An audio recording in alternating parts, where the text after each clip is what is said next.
श्रेया और मैं आयुषी कक्षा 12वीं फ आर्मी पब्लिक स्कूल एसपी मार्ग लखनऊ की छात्राएं हैं।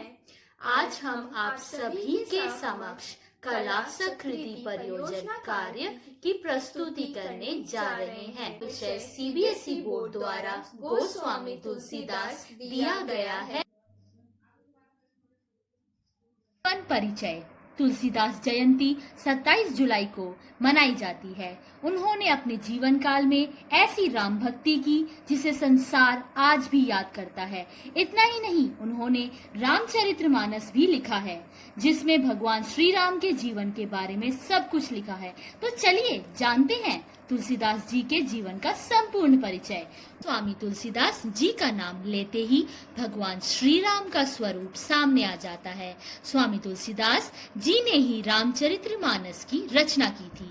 तुलसीदास जी का जन्म सन 1589 को हुआ था। माना जाता है कि तुलसीदास जी का जन्म उत्तर प्रदेश की बांदा जिले के राजपुर नाम के एक छोटे से गांव में हुआ था। तुलसीदास जी की माता का नाम हुलसी तथा पिता का नाम आत्माराम दुबे था। तुलसीदास जी का बचपन बड़े ही दुखों में व्यतीत हुआ। जब तुलसीदास जी बड़े हुए तो उनका विवाह रत्नावाली के हो गया। तुलसीदास जी अपनी पत्नी से बहुत ज्यादा प्रेम करते थे।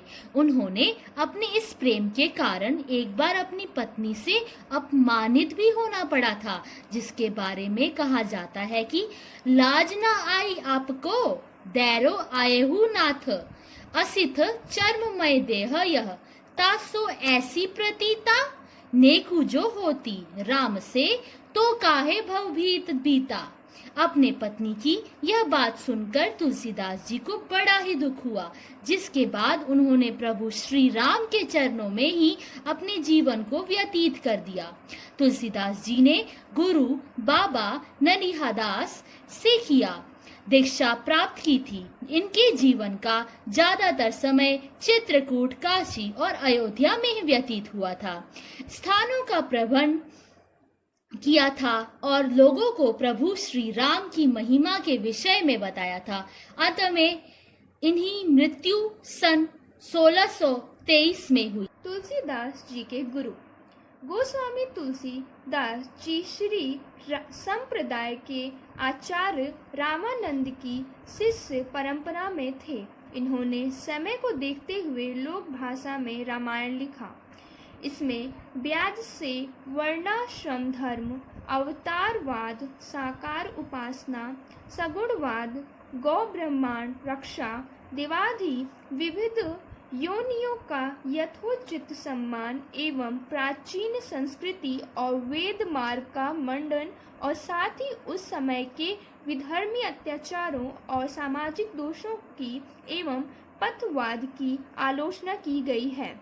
गोस्वामी जी पंथ व संप्रदाय चलाने के विरोधी थे। उन्होंने व्याज से भातृ प्रेम, स्वराज्य के सिद्धांत, राम राज्य का आदर्श, अत्याचारों से बचने और शत्रु पर विजयी होने के उपाय, सभी राजनीति बातें खुले शब्दों में उस कड़ी जासूसी के जमाने में भी बताई, परंतु उन्हें राजाश्रय प्राप्त न था।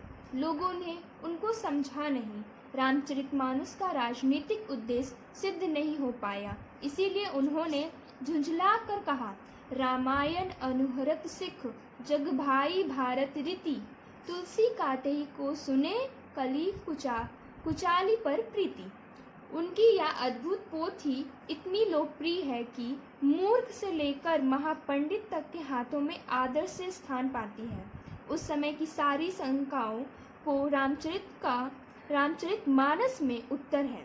अकेले इस ग्रंथ को लेकर यदि गोस्वामी तुलसीदास चाहते तो अपना अत्यंत विशाल और शक्तिशाली संप्रदाय चला सकते थे। यह एक सौभाग्य की बात है कि आज यही एक ग्रंथ है जो सांप्रदायिकता की सीमाओं को लांघकर सारे देश में व्यापक है। सभी मंत्राओं को पूर्णतया मान्य है। सबको एक सूत्र में ग्रंथित करने का जो काम पहले शंकराचार्य स्वामी ने किया, वही अपने युग में और उसके पीछे आज भी गोस्वामी तुलसीदास ने किया। रचनाएं। रामचरितमानस के अलावा तुलसीदास के 5 प्रमुख कार्य हैं। दोहावली ब्रज और अवधी भाषा में लगभग 573 विविध प्रकार की दोहों और सोठा का संग्रह है। ये इनमें से 85 दोहे का उल्लेख रामचरितमानस में भी है। कवितावली इसमें ब्रजभाषा में कविताओं का समूह है। महाकाव्य रामचरितमानस की तरह इसमें 7 किताबें और कई उपकथा हैं। गीतावली इसमें ब्रजभाषा के 328 गीतों का संग्रह है जो 7 किताबों में विभाजित है और सभी हिंदुस्तानी शास्त्रीय संगीत के प्रकार हैं। कृष्णा गीतावली या कृष्णावली इसमें भगवान कृष्ण के लिए 61 गीतों का संग्रह, इसमें से 32 कृष्ण की रासलीला और बचपन पर आधारित है। जन साधारण द्वारा सम्मानित कार्य हनुमान चालीसा, इसमें 40 पद हैं जो अवधी भाषा में हनुमान जी को समर्पित है। साथ ही इसमें 40 चौपाइयाँ और 2 दोहे भी हैं। संकट मोचन हनुमान नाष्टक, इसमें अवधी में हनुमान जी के लिए 8 पद हैं। हनुमान बाहुक, इसमें 44 पद हैं जो हनुमान जी की भुजाओं का वर्णन कर रहा है। तुलसी सतासाई, इसमें ब्रज और अवधी में 747 का संग्रह है जो 7 संग्रहों में विभाजित है। अंत में हमारे विषय गोस्वामी तुलसीदास जी के लिए श्री राघवेंद्र सर को व माध्यमिक शिक्षा बोर्ड को तहे दिल से आभार व्यक्त करते हैं जिन्होंने पाठ्यक्रम के अतिरिक्त इस प्रकार के सारे गतिविधियों को संचालन कर हमारी अभिव्यक्तियों कला को बढ़ावा देने का सफल प्रयास एवं मार्गदर्शन किया और साथ में उन सभी का आभार व्यक्त करते हैं जिन्होंने इस परियोजना को पूर्ण कराने में हमारा सहयोग किया। धन्यवाद।